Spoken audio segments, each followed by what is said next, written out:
गई।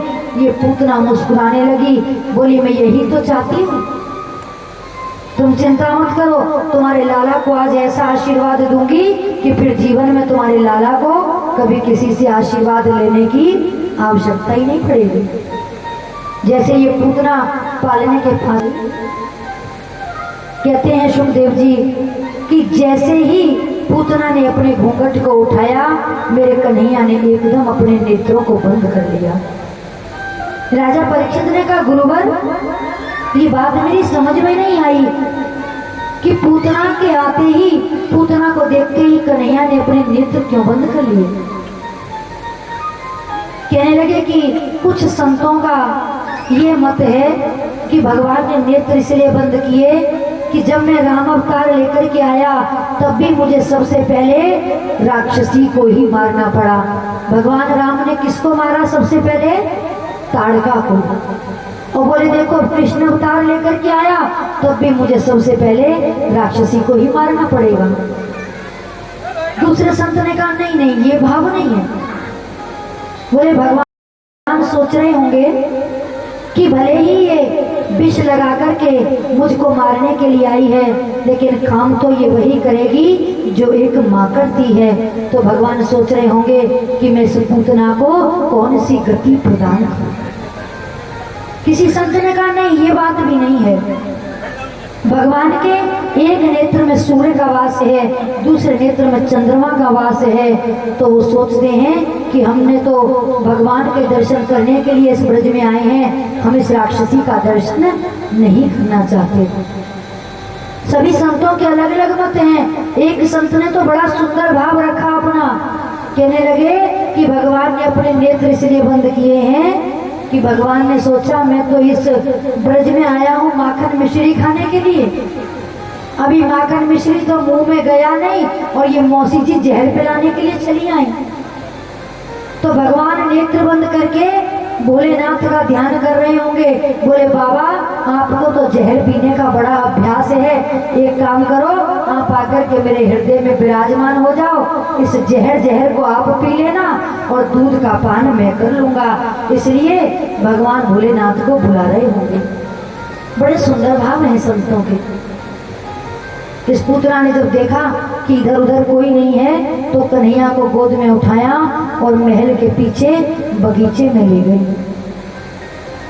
अब जैसे ही बगीचे में ये पूतना कन्हैया को लेकर के गई, तुरंत कन्हैया को अपना स्तनपान कराना प्रारंभ किया और स्तनों पे कालकूट नाम का विष लगा करके आई है ये पूतना। भगवान दुग्धपान कर रहे हैं, 2 मिनट हो गए, 5 मिनट हो गए, लेकिन ये पूतना सोचती है कि अब तक तो इस बालक को मर जाना चाहिए था, लेकिन ये तो 5 मिनट से मेरा दुग्धपान कर रहा है, इसका तो कुछ भी नहीं बिगड़ा। भगवान तो गटक गटक गटक गटक दूध पी रहे हैं। 10 मिनट हो गए। 10 मिनट के बाद में भगवान ने पूतना के प्राणों का आकर्षण करना शुरू किया। पूतना के प्राणों को निचोड़ना जैसे शुरू किया, ये पूतना घबराई। पूतना अपने असली वेश में आ गई और कहने लगी अरे कन्हैया मुझे छोड़ो, अरे लाला मुझे छोड़ो, मेरे प्राण निकल रहे हैं। तो सुखदेव जी कहते हैं कि आज 7 दिन का छोटा सा कन्हैया बोलने लगा। और कैसे बोलता है? जैसे बिल्कुल बड़े बच्चे बोलते हैं। कन्हैया ने कहा मौसी हम तो केवल पकड़वो ही जाने, छोड़वो तो हम पे आवे ही ना। और मौसी जागू हम एक बार पकड़ ले में ना, फिर जब तक वागू मुक्ति नहीं दे दे में तब तक वागू कबूल छोड़े ना है। या हमारे मौसी जब तक हम तुमको मुक्ति नहीं देंगे तब तक हम तुमको छोड़ेंगे नहीं। अरे लाला वो कुछ छोड़, अरे कन्हैया वो कुछ छोड़। लेकिन कन्हैया ने धीरे धीरे पूतना के प्राणों का आकर्षण कर लिया और इस पूतना का प्राणांत हो गया। बोले श्री गोविंद भगवान की। जैसे ही पूतना के प्राण निकले तो ये पूतना कहते हैं कि 18 किलोमीटर लंबी चौड़ी हो गई। 6 कोस का इस पूतना का शरीर बन गया। इतनी विशाल राक्षसी है ये पूतना। सैकड़ों वृक्ष बगीचे में इस पूतना के नीचे दबकर के चकनाचूर हो गए। जैसे माता यशोदा अपने महल में आई, देखा कन्हैया पालने में नहीं है। माता यशोदा घबरा गई, अरे मेरो लाला कहाँ गयो, मेरो लाला कहाँ गयो। सब ग्वाल वालन को संग लेके जब लाला को ढूंढो तो लाला 18 किलोमीटर लंबी चौड़ी ये पूतना मरी पड़ी है और मेरा छोटा सा कन्हैया इस पूतना के वक्ष स्थल पर बैठा बैठा खेल रहा है। कन्हैया इसके वक्ष स्थल पर खेल रहे हैं। मैया ने सोची इतनी विशाल पूतना और मेरे लाला को कछु नहीं बिगड़ो। कन्हैया तो मुस्कुरा रहे हैं। तुरंत जाकर के माता यशोदा ने कन्हैया को अपनी गोदी में उठाया तो कुछ बुजुर्ग माताओं ने कहा कि देखो यशोदा, तुम्हारे पुत्र ने एक राक्षसी का स्पर्श कर लिया है, इसलिए हमारा लाला अशुद्ध हो गया है। अब तो लाला का शुद्धिकरण करना पड़ेगा। बोली लाला का शुद्धिकरण कैसे होगा? तो इनमें सबसे एक बूढ़ी पुरोताहिनी है जिनका नाम है पूर्णमासी। बोली यशोदा, पहले तो लाला को गौमूत्र से स्नान कराओ, फिर गंगा जल के छींटे मारो, फिर गौ के चरणों की धूली लेकर के कन्हैया के माथे पे लगाई, गौ के चरणों की धूली लेकर के कन्हैया की छाती पे लगाई, पीठ पे लगाई। एक माता लाला को गोद में लेकर के खड़ी हो गई और एक माता गाय की पूंछ से कन्हैया को झाड़ा लगा रही है। सुखदेव जी आज इस कथा को कहते कहते रो पड़े। कहने लगे, परीक्षित, ये बात मेरी समझ में नहीं आती कि ये ब्रज की माताओं का कन्हैया के प्रति कैसा भाव है। देखो आज कन्हैया को गाय की पूंछ से झाड़ा लगा रही हैं और क्या कहती हैं,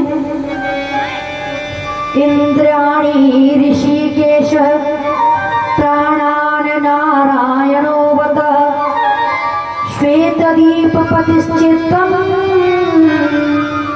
मनो योगेश्वरो वतु। बोली मेरे लाला की इंद्रियों की रक्षा श्री ऋषिकेश भगवान करें, प्राणों की रक्षा नारायण भगवान करें, श्वेत देव के पति मेरे लाला के चित्त की रक्षा करें, मन की रक्षा योगेश्वर भगवान करें। क्रीडतम पातु गोविंद शयनम पातु माधव। बोले खेलते हुए लाला की रक्षा गोविंद भगवान करें और मेरे सोते हुए लाला की रक्षा माधव करें। भगवान गोदी में हंस रहे हैं जोर जोर से।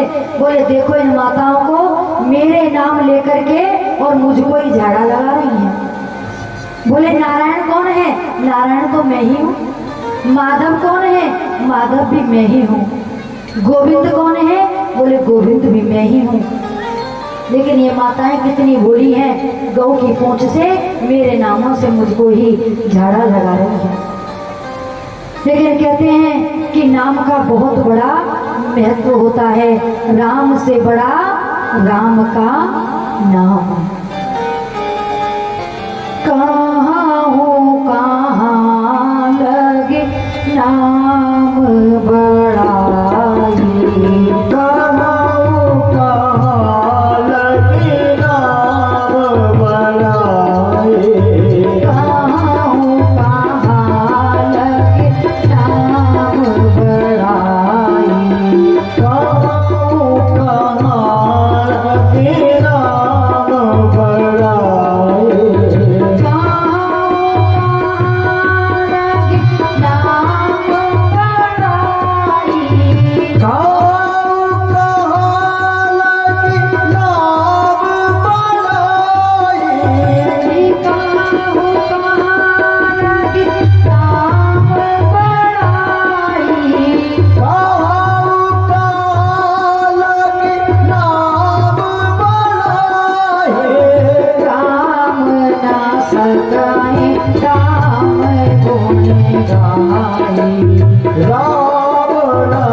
प्रभु से बड़ा प्रभु का नाम होता है।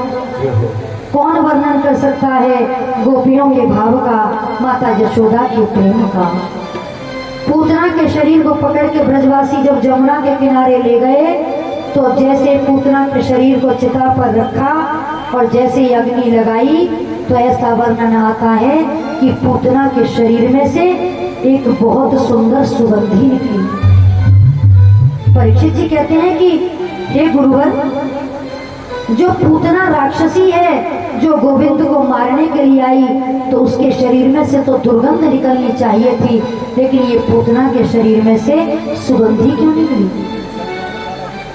सुखदेव जी कहते हैं परीक्षित, अपने जीवन में कोई भी एक बार यदि प्रेम से भगवान का नाम ले ले, मेरे गोविंद का नाम ले ले, तो वो भवसागर से पार हो जाता है। फिर जिस पूतना ने अपनी गोद में कन्हैया को लेकर के अपना स्तनपान कराया, क्या फिर वो राक्षसी रह सकती है?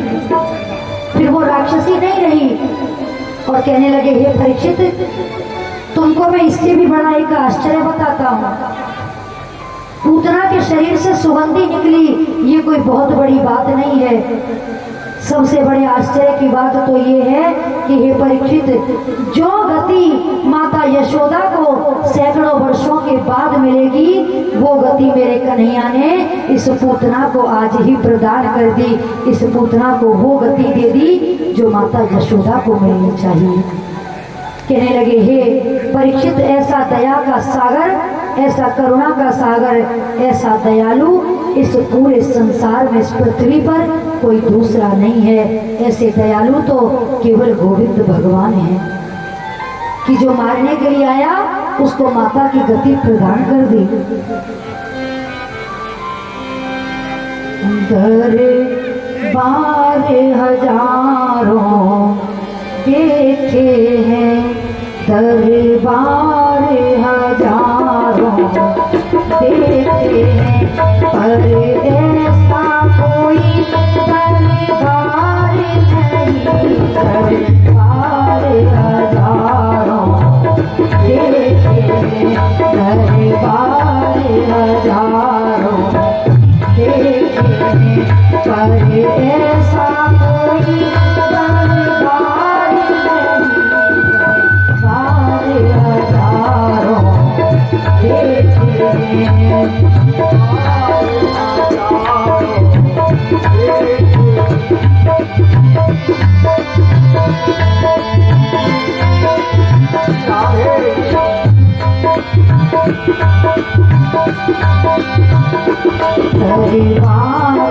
हजारों देखे हैं, दरबार हजारों देखे हैं, पर ऐसा कोई दरबार नहीं, दरबार हजारों देखे हैं, दरबार कोई दरबार नहीं, दरबार हजारों देखे हैं।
बोले ऐसी इस दरबार में क्या विशेषता है? अहो वकीयम स्तनकार कूटम जिदांस यापाय यदा प्रसादवी लेवे गतिम धातु चिता ततोन्यम कम्वा दयालु शरणम प्रजेव। बोले इससे बड़ी विशेषता और क्या होगी? तो देखो पूतना को माता यशोदा की गति दे दी और कहने लगे कि ये संसार के लोग किसी से कुछ मांगते हैं, किसी से कुछ मांगते हैं, लेकिन व्यक्ति को कभी भी किसी से कुछ मांगना नहीं चाहिए। दुनिया से भला हम क्या मांगे, दुनिया तो खुद ही भिखारी है। दुनिया से भला क्या मांगे, दुनिया तो खुद ही भिखारी है। दुनिया से भला हम क्या मांगे, दुनिया तो खुद ही भिखारी है। मांगो उसे मुरली वाले से, मांगो उसे मुरली वाले से, मांगो उसे मुरली वाले से, मांगो उसे मुरली वाले से। जहाँ होता कभी इनकार नहीं, दरबार हजारों देखे हैं, दरबार हजारों देखे हैं। अरे ऐसा कोई दरबार नहीं, दरबार हजारों देखे हैं, दरबार हजारों देखे हैं, दरबार हजारों देखे हैं। बोलिए श्री वृंदावन बिहारी लाल की। इस प्रकार से पूतना को मेरे गोविंद ने माता यशोदा की गति प्रदान की।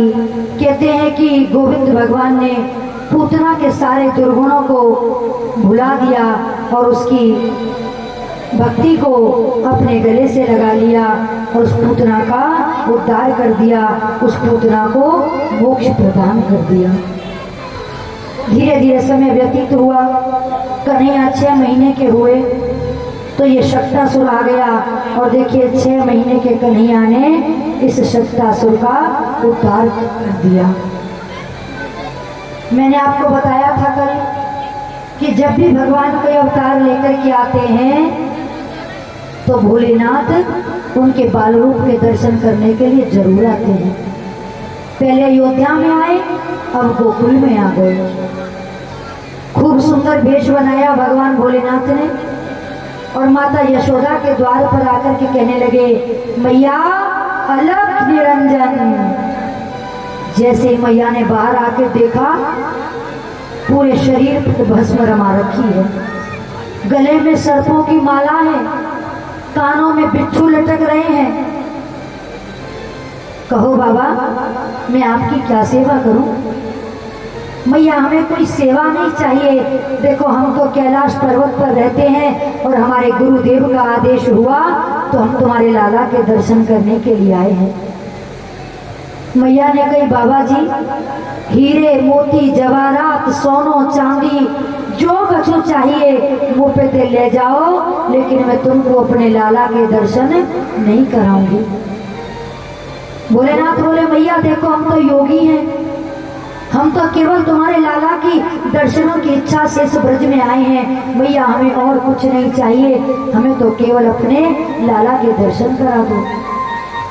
मैया बोली बाबा चाहे कछू है जाए लेकिन मैं तो अपने लाला के दर्शन ही नहीं कराऊंगी, बाकी तुम ऊपर से कछू भी ले जाओ।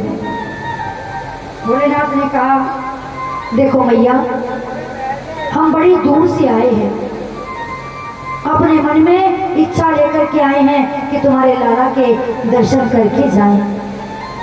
और देखो भैया हम योगी हैं और जो एक बार हम हट करते हैं ना फिर हम उसको पूरा करके ही मानते हैं। मैया बोली बाबा जी अभी तुमने योगियों की हट देखी है, अभी तुमने त्रिया हट नहीं देखी। त्रिया हट के आगे योगियों की हट तो कुछ भी नहीं है। बोली मैं तुमको अपने लाला के दर्शन नहीं कराऊंगी। और बाबा जी जब तुम्हारा ऐसा रूप देख के वो 80 साल की बुढ़िया को डर लग रहे हो है तो वो मेरा छोटो सा कन्हैया तुम्हें देख के कितना डर हो। और देखो ये जो तुम्हारे गले में सर्प लटक रहे हैं ना, इन सर्पन को देख के तो मोकू डर लग रहा है और मेरे कन्हैया को तो सर्पन से इतना डर लगे कि मेरा कन्हैया तो यदि चित्र में भी कोई सर्प देख ले ना, फोटो में भी कोई सर्प देख ले तो मेरी गोदी में छिप जावे, बापू सर्प से बड़ो ही डर लगे। भोलेनाथ मुस्कुराने लगे, बोले मैया ये तो छोटे छोटे से नाग हैं, तुम्हारा कन्हैया तो 1000 फन वाले शेष नाग पे शयन करता है, माँ तुम्हारा कन्हैया इन सर्पों को देख करके नहीं डर सकता। मैया बोली 1000 फन वाले शेष नाग पे मेरा कन्हैया शयन करे? बोले हाँ मैया तुम्हारा कन्हैया साक्षात पर ब्रह्म परमात्मा है। मैया बोली बाबा जी तो को कोई भ्रम है गयो है? अरे मेरा वो छोटो सो लाला मेवा की मैया वो को पतो कि मेरा लाला नाग सर्पन से बहुत ही डरे। या हमारे बाबा जी मैं तुमको अपने लाला के दर्शन नहीं कराऊंगी।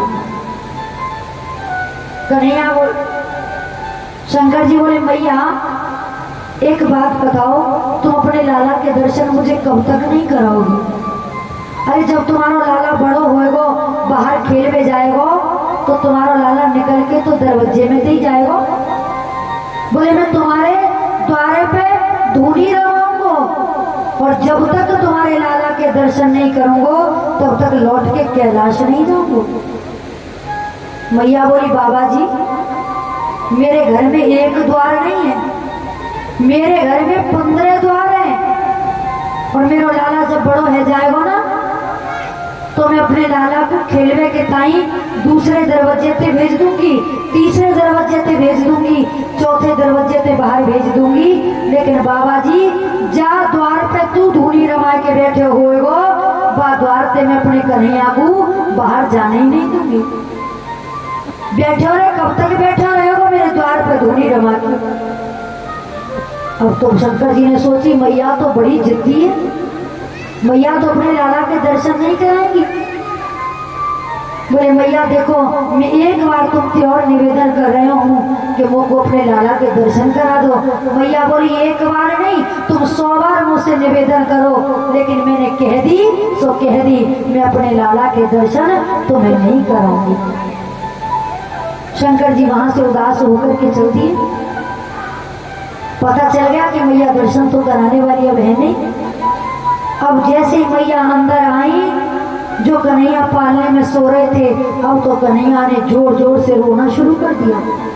अब तो कन्हैया रोमे सो रोमे मैया चुप कराए, मैया दूध पिलाए तो दूध नहीं पीने, माखन खिलाए तो माखन नहीं खावे।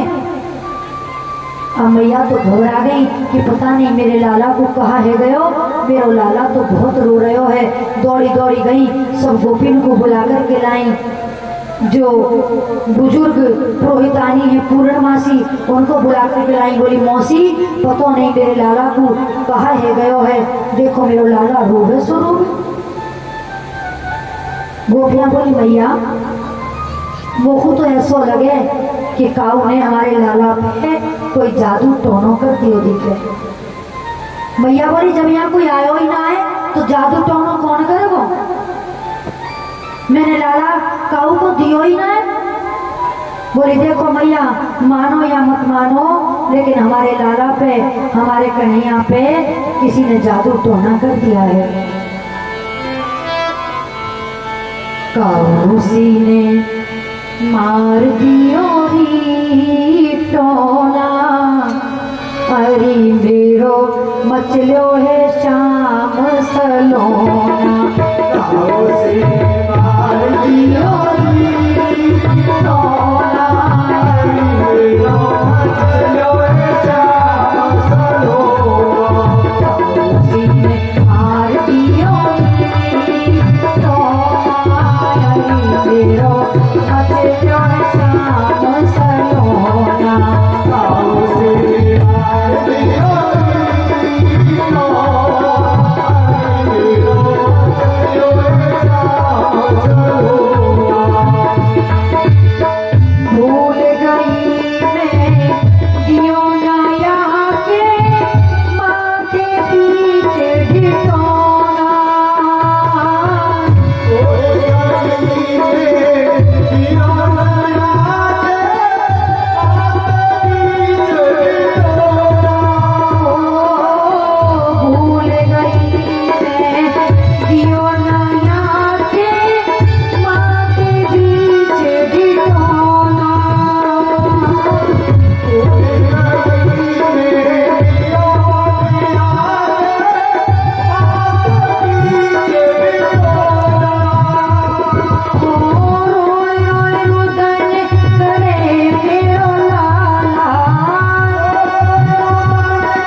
बोलिए शिव शंकर भोलेनाथ की।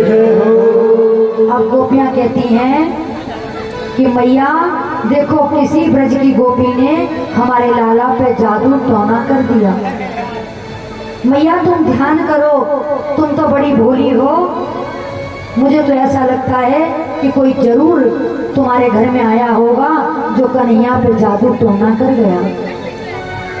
अब मैया बोली हाँ, वो को ध्यान आई सवेरे एक सांपन वारो बाबा जी आयो। अच्छा फिर कहाँ भयो मैया? बोले वो बाबा जी मोते कह रहे हो कि अपने लाला के दर्शन करा दे, और मैंने लाला के दर्शन करावे की नहीं कर दई।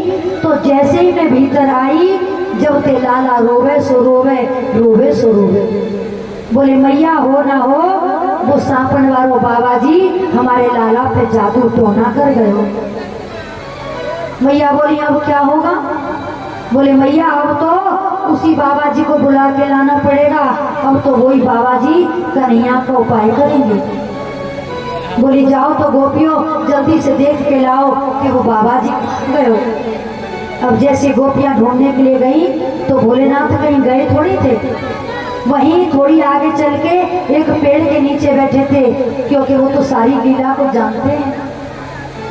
गोपियों ने आकर के कहा बाबा आपको माता यशोदा ने बुलाया है, चल रे योगी नंद भवन में तो हे यशोदा माए बुलावे, बाके लाला को नजर लगी है राई नौन करवावे। बोले चलो हमारे लाला को नजर लग गई है, आप चल के कुछ उपाय करो। बाबा ने कही पहले माता यशोदा से ये पूछ के आओ कि क्या वो अपने लाला को हमारी गोद में देंगी। यदि वो अपने लाला को हमारी गोद में दें तो हम जाएंगे, और यदि नहीं दें तो हम माता यशोदा के द्वार पर अब वापस नहीं जाएंगे। गोपियां गई पूछ करके आई। माता यशोदा ने कहा कि हे गोपियों कैसे भी करके तुम उस बाबा जी को बुला लाओ, मैं अपने लाला को उनकी गोदी में जरूर दूंगी। अब तो भोलेनाथ जैसे मैया के द्वार पे आए, जैसे ही कन्हैया को भोलेनाथ की गोदी में दिया, ये कन्हैया जोर जोर से हंसने लगे। अब जैसे ही कन्हैया हंसे मैया ने तुरंत वापस ले लिया भोलेनाथ के हाथ में से। अब जैसे ही वापस लिया कन्हैया फिर से जोर जोर से रोने लगे। अब मैया गोदी में ले तो कन्हैया रोवे, और भोलेनाथ गोदी में ले तो कन्हैया जोर जोर से हंसने लगे। मैया बड़ी परेशान, बोली ये चक्कर क्या है? लाला मेरी गोदी में आते ही जोर जोर से रोने लगता है, और या बाबा की गोदी में जाते ही जोर जोर से हंसने लगता है। बोली देखो बाबा कुछ ऐसा उपाय कर दो कि जैसे मेरा लाला तुम्हारी गोदी में खेल रहा है, तुम्हारी गोदी में हंस रहा है, ऐसे ही मेरी गोदी में हंसने लग जाए। भोलेनाथ ने कही मैया बिल्कुल ऐसा ही उपाय हो जाएगा, लेकिन उसके लिए तुमको कुछ करना पड़ेगा। बोले क्या?